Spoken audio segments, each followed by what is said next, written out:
Hi, I'm Mike, the bearded bimbler, and this is my adventures.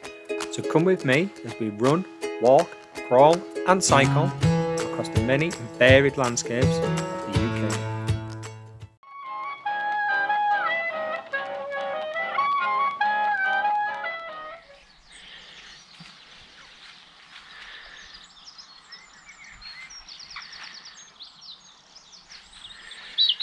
Right, good morning guys. So we've had to kind of strip off the outer shell. As you can see, looks a bit sorry for itself this morning, but it's absolutely sodden. I mean, I think trying to keep condensation out of anything like a little tent like this, it's just impossible, regardless of what bloody tent you've got. It's just not going to work. You know, we had a massive downpour of rain yesterday, then we've had, it was damp last night, and then we've had kind of this little bit of sun this morning, and there's also a bit of frost knocking around as well. So yeah, the outer shell is absolutely wet through this morning, so I'm taking everything off the field down onto the dry area to the toilet, where I'm going to get changed and then repack everything at the loo, where it's actually drier. Just makes it easier. I've done that before. It's not very fun trying to scrabble around in wet grass, and it's bloody cold as well. So as you can see, it's all nice and sunny here. So we're just going to put everything down here for the time being, and basically toilets are there. I'm using a wet room over there because there is a radiator in there as well. So yeah, oh, it's so lovely, that sun. So we'll get everything out, go in the loo, get it packed, go over there, cook my breakfast, and then we'll set off. So I'll catch you in a bit.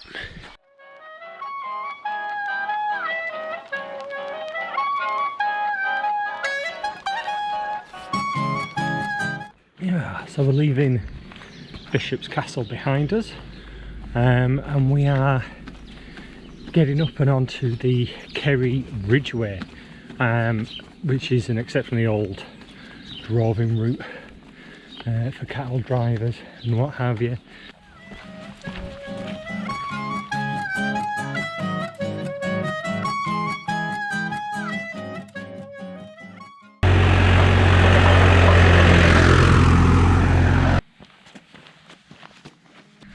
So we have finally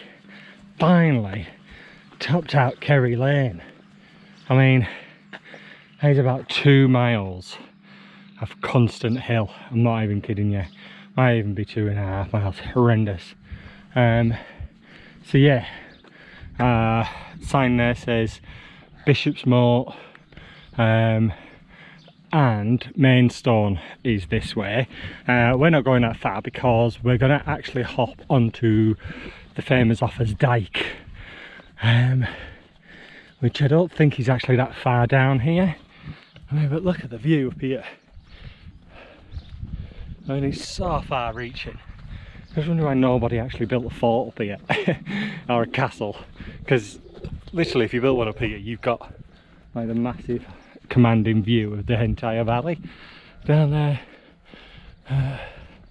So yeah, onwards we go.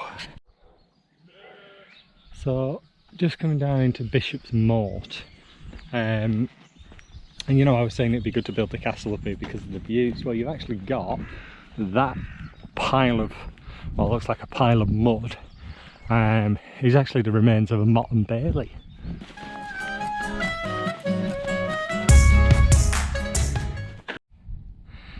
Oh yeah, so just up in a distance here, somewhere called Caerdin. I think it could be a kind of enclosed structure, or in inverted things, hill fort.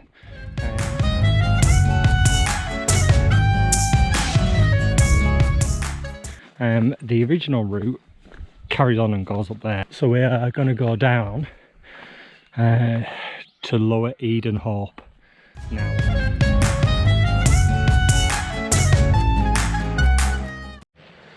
So I'm about to go through this fence here, 2 footpaths. One kind of goes off there, one kind of goes off up the hill there. These sheep are extremely friendly. Look how friendly they are. Usually they run away, but they're just like, I mean, they are the ugliest damn sheep I have ever seen in my life. Maybe that's... I mean, look how beautiful it is around here. I mean, how amazing is that? You can see for miles and miles and miles. And Offa's Dyke is literally just kind of over there, I think, somewhere, just where that valley is down there. I think it kind of cuts down there somewhere. But we'll join it in a little while anyway. We're not far off. So yeah, beautiful. Sun's out, warm now. I'm going to have to take off my fleece. I enjoy a bit of the sun. And lots of crows flying around here as well. The big crow area. Beautiful. Something to eat, something to drink then.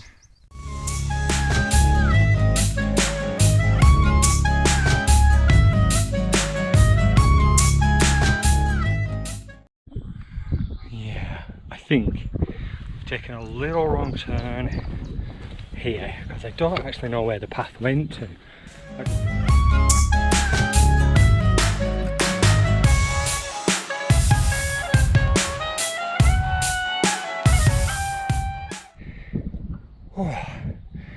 Oh, right then folks, this is where I have a coronary.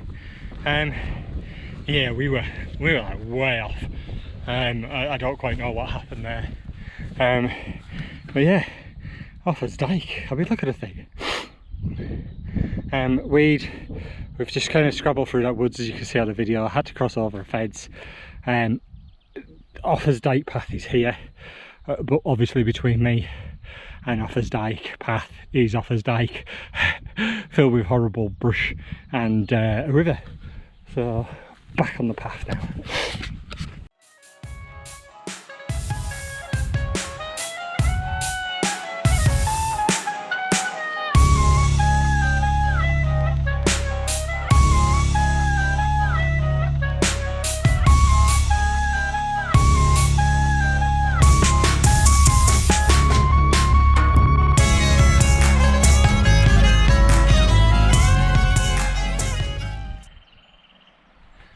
Exceptionally steep.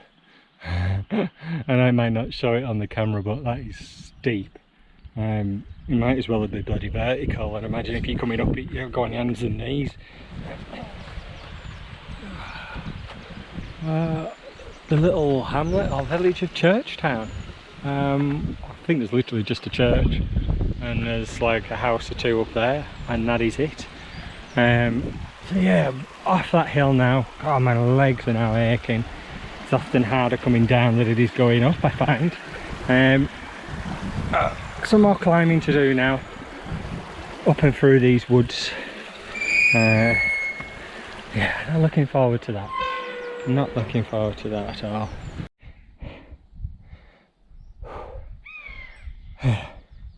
I'm not even. Oh my god.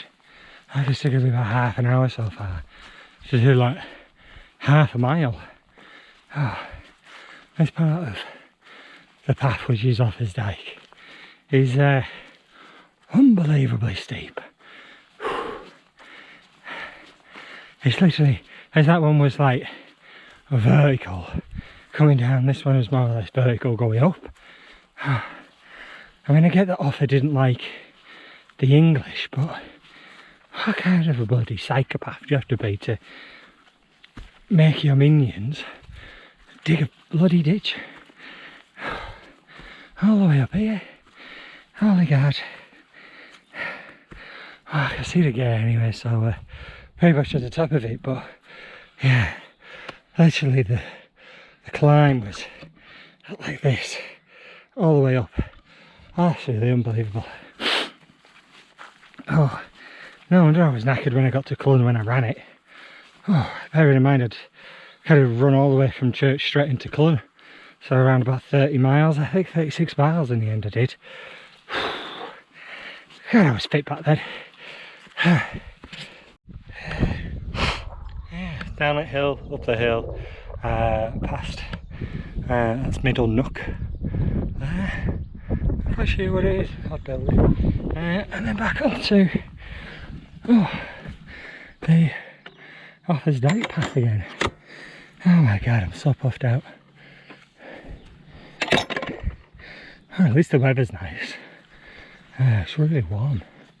Really warm now. Make sure I drink plenty of water.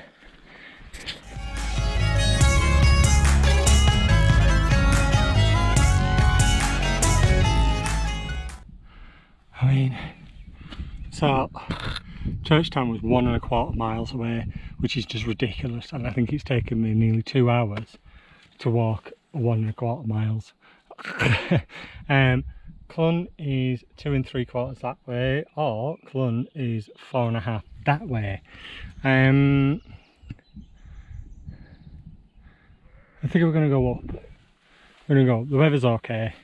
So we're going to stop here on this bank, have something to drink, have something to eat, and then tackle the next kind of climb, and then down to Clun, I believe. There is only one place on this entire route where there's a wild Eadric sign, and I'm sure it's on this section somewhere, so I'll point it out when I find it. Oh, found it.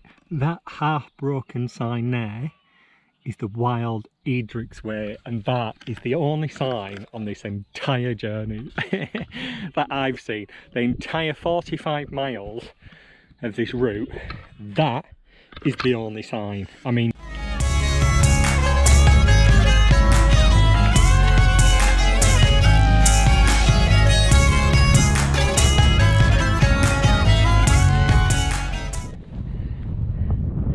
sign number 2. I think I forgot about that one. Yeah, look at that up there. Look at all of that. Plenty of lambs around. Plenty of lambs. So if you're coming with a dog, keep it on the lead. Just had a lovely chat with a guy and his rather lovely dog. I hope you're watching this, and hi. Yeah, it's lovely to meet people who are enthused about walking, and I told him all about yesterday's escapades, and he was like, oh yeah. So yeah, hello if you're watching, and welcome to my channel, I guess. Yeah, so we've got about 3.9 miles, the chap says, to Clun. Good weather, going to get some good views over, I think. I'm going to stop at the castle as well and have a look. So yeah, catch you on the top.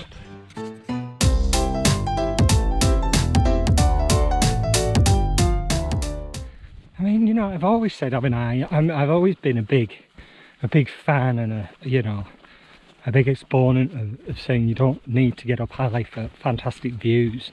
And although, yeah, it's a little steep in places around here, we're not really that high. And yet look at the stonking views that you get all the way over.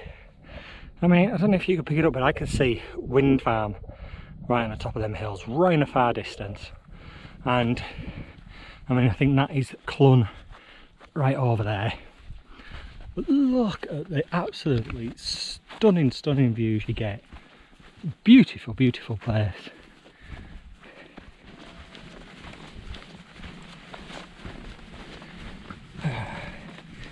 Must have been over a bloody dozen of these on this particular section. Well, down at the bottom, as you can see, sort of halfway down, it turns into a bit of river, which then leads into a giant pool of water.